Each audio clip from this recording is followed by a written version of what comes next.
Good morning.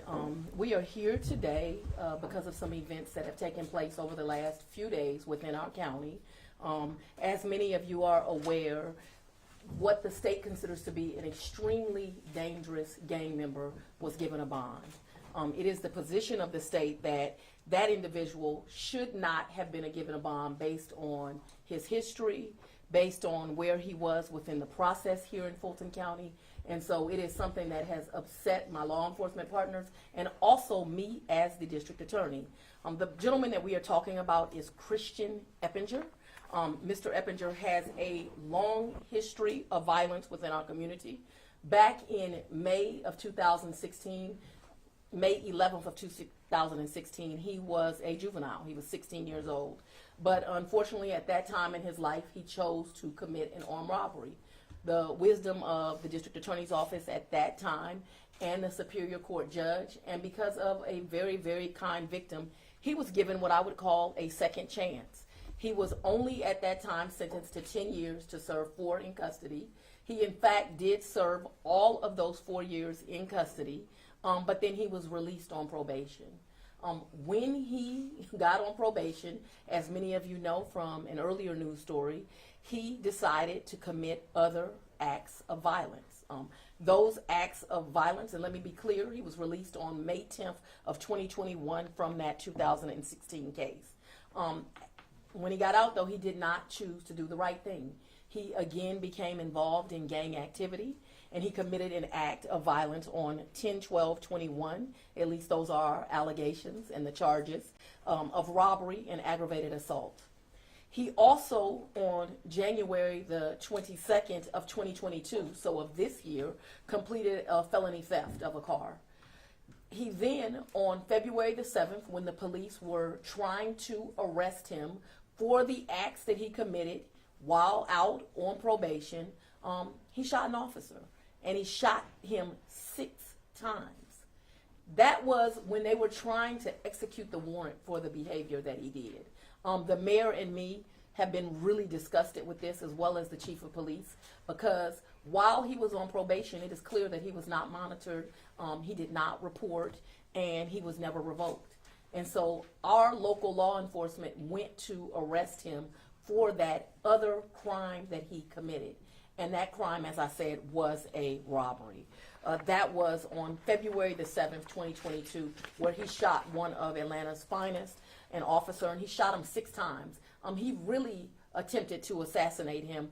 Just by the grace of God, this officer lived. He also shot at another officer. And so this is why we are so offended that this could go on. He was brought before a Fulton County Superior Court judge, the Honorable Judge Schwall.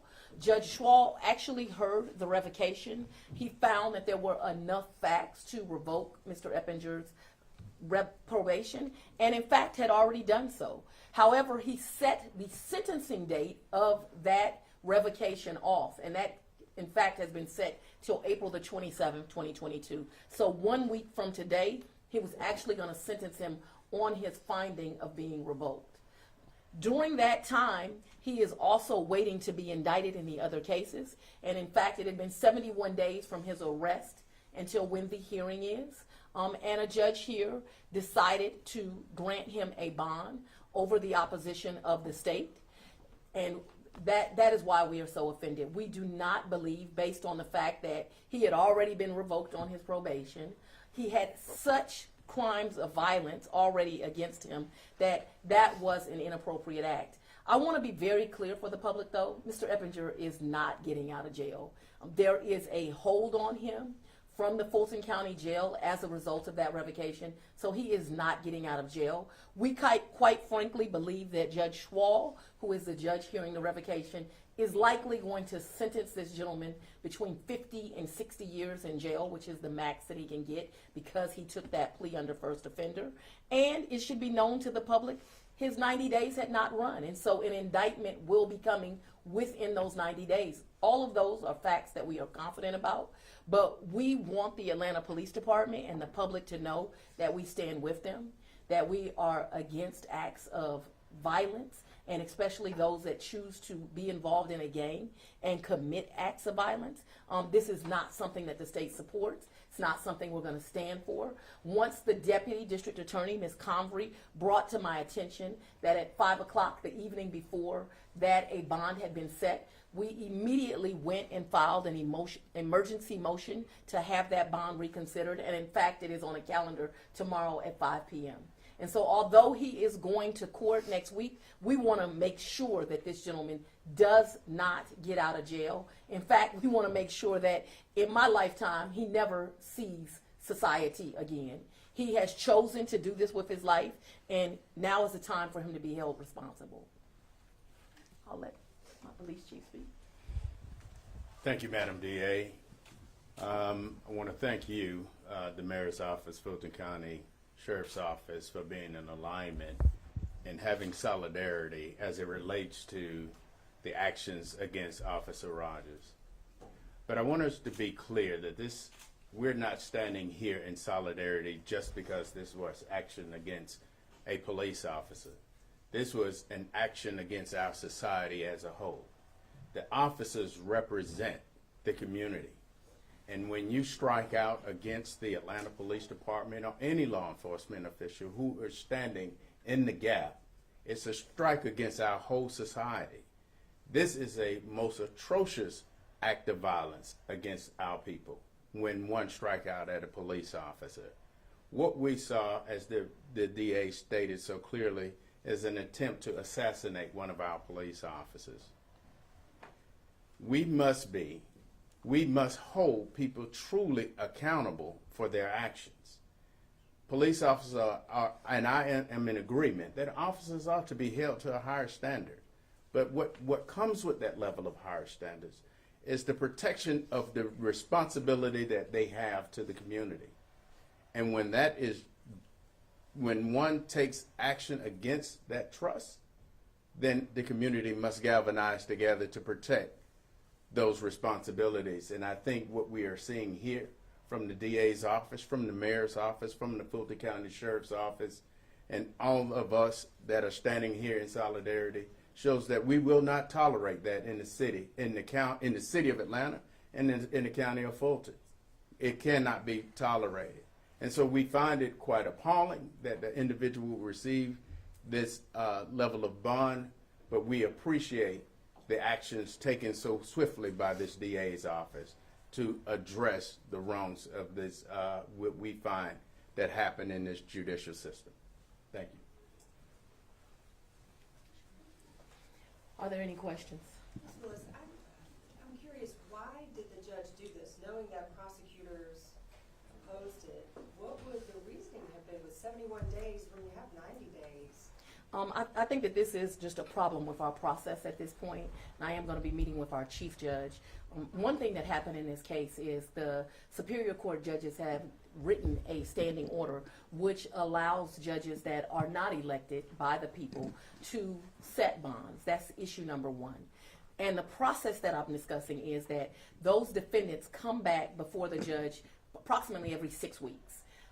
This defendant would not have been back before a judge for another 6 weeks. I think the judge had some concerns that he would hit his 90 days and then legally he would not have a bond. But that's process over common sense.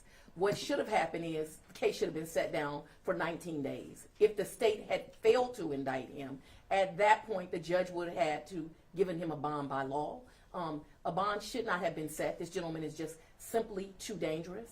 We are very pleased, though, that the Superior Court bench has given us an opportunity to readdress this issue, and that will happen, as I said, tomorrow evening at 5 p.m.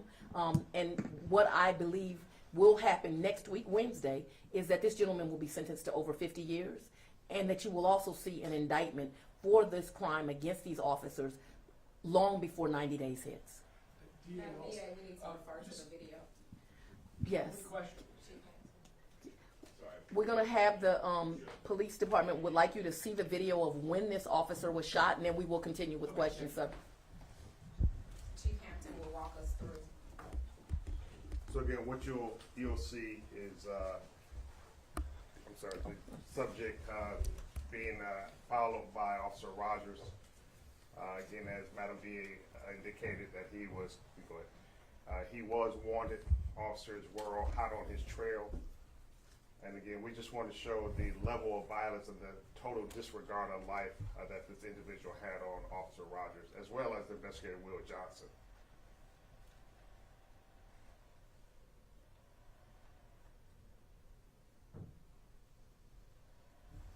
What you will see is Officer Rogers will get out of a marked patrol car.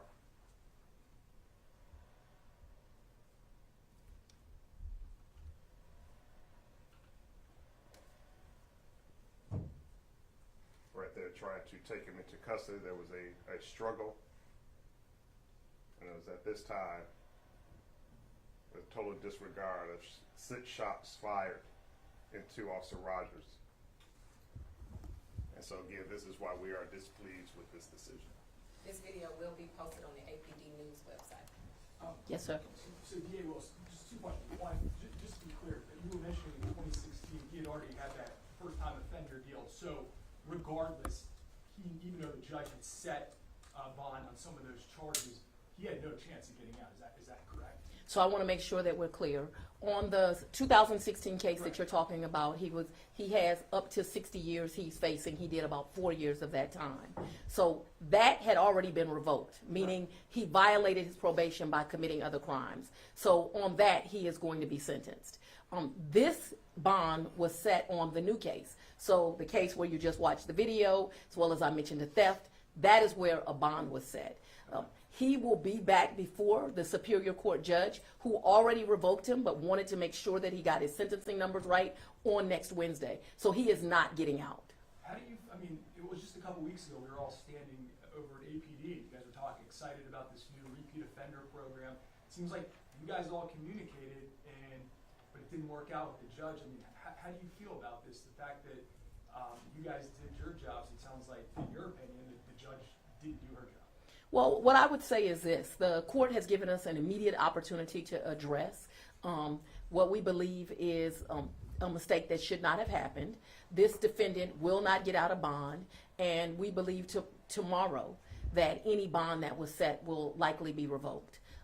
Obviously, he has an opportunity to be heard at the 90th day if we have failed to indict him on those issues. But you and I know that will be of no consequence because by then he will have been sentenced on the probation case that he was on, and he will be indicted.